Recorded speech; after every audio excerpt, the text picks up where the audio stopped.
I'm Charlotte Figg, and I'm a co-founder of Purdy and Figg with my old good friend Purdy Rubin and her two sons, Charlie and Jack Rubin. This is going back about 5 years ago. They were in their 20s, they're now in their early 30s, and we're just a little bit older than we were. Uh, we are a direct-to-consumer company, UK-based.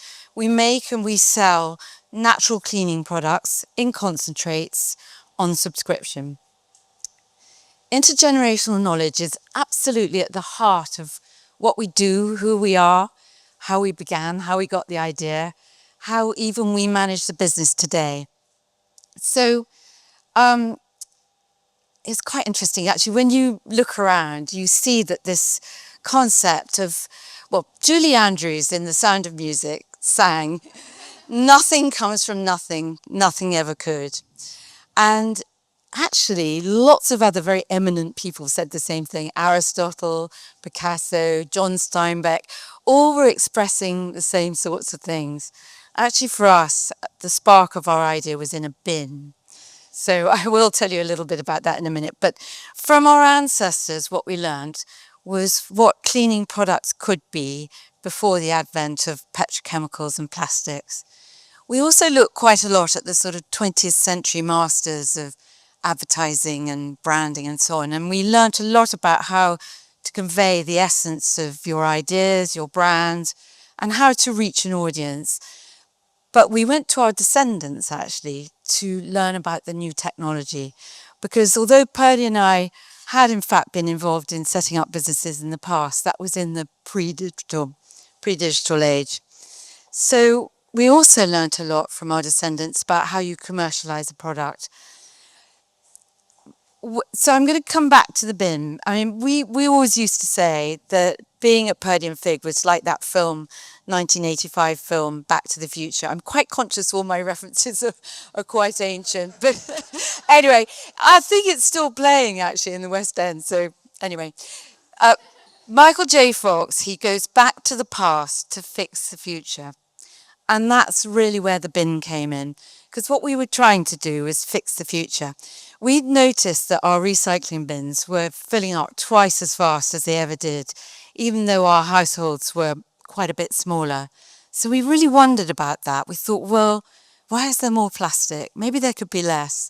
But Purdy, who'd been an NHS nurse for a number of years and had really got into making her own cleaning products, or at least some of them, she also said, well, isn't the concern about what's actually in them as well?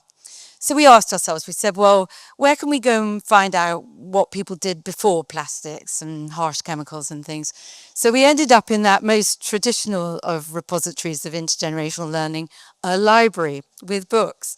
And we went off to the British Library, where they have an amazing business resource. And there, what we learnt was that there were basically three ingredients that people used for millennia. There was some kind of mineral salt, like a bicarbonate of soda. There was a plant-based soap, like a Castile soap or something like that. And then lastly, there was that staple of natural cleaning products that is still used today a lot, vinegar. The only trouble is that they weren't very user-friendly. First thing we had to get our heads around, I don't know if we got any chemists in the audience, but was the names were so similar and confusing. Were we talking about baking soda? Were we talking about sodium bicarbonate? Were we talking about soda crystals or sodium carbonate? So that was quite a barrier if anybody wanted to sort of use these things. I think the second thing about them is they weren't at all user-friendly. I mean, who wants a 10-kilogram drum of bicarb under their stairs? But the third thing was really that they weren't that great to use. They weren't that nice. They didn't smell lovely or anything like that. And that was what led us into the wonderful world of essential oils and blending those and so on. So we got started. We got in Purdy's garage, traditional place to start a business. And then in 2019, end of 2019, Charlie and Jack, Purdy's sons, who'd always wanted to do something together, joined us. And that's where we got into the second phase. So the second phase of what I wanted to tell you this story about, where really we went from just a garage business to shipping. Now we ship more than 1 million bottles of our concentrate a month. is really, it depended on trust, because Charlie and Jack came in, they were young. They had to trust us that we knew what we were talking about when it came to the product. I mean, after all, they were in their 20s. They didn't have much experience of any kind of deep cleaning product, let alone a natural one. Yeah, I know. Well, actually, one of Purdy's and my secret aims in doing this was that, I'm sorry, chaps, but we really wanted to make these products nice enough that not only men would like to use them, but also young people. And I think actually we're sort of beginning to see a bit of a breakthrough there. Anyway, so they had to trust us, and we had to trust them, that they were fearlessly ambitious. They really wanted to take on Big Clean, and we had to trust them that they were going to do the right thing by the product. They weren't going to compromise that. They were going to take the right decisions to grow the business. So we had some pretty spirited conversations at the beginning of our lives together, which were good fun. And I think, we lost some of the battles, if you like, and they won some, and vice versa. I mean, just a couple of examples. I mean, early days, they said, right, we only want to launch with one product and we're not going to do any retail, and it's just going to be online. And we said, really? Well, that sounds very, risky.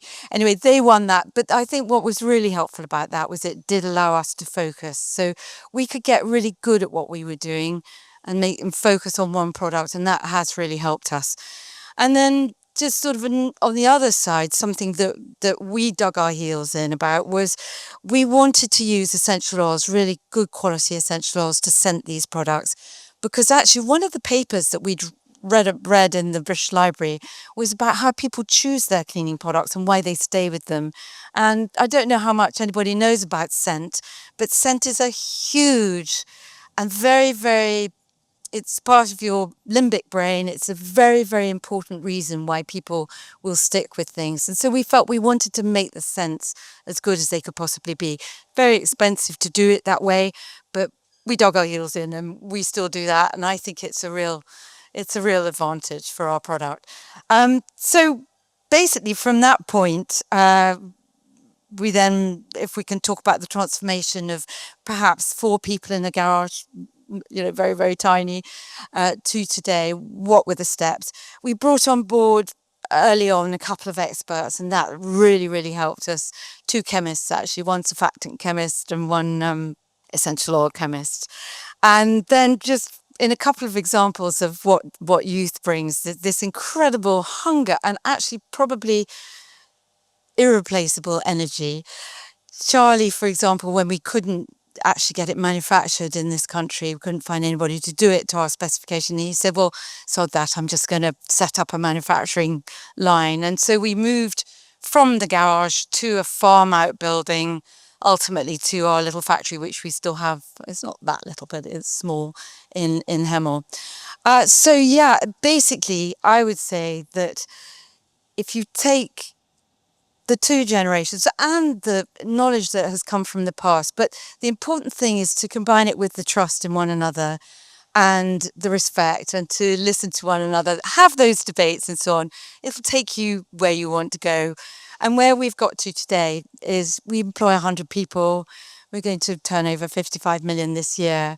And we're number 3 in the Times top 100 UK fastest growth companies.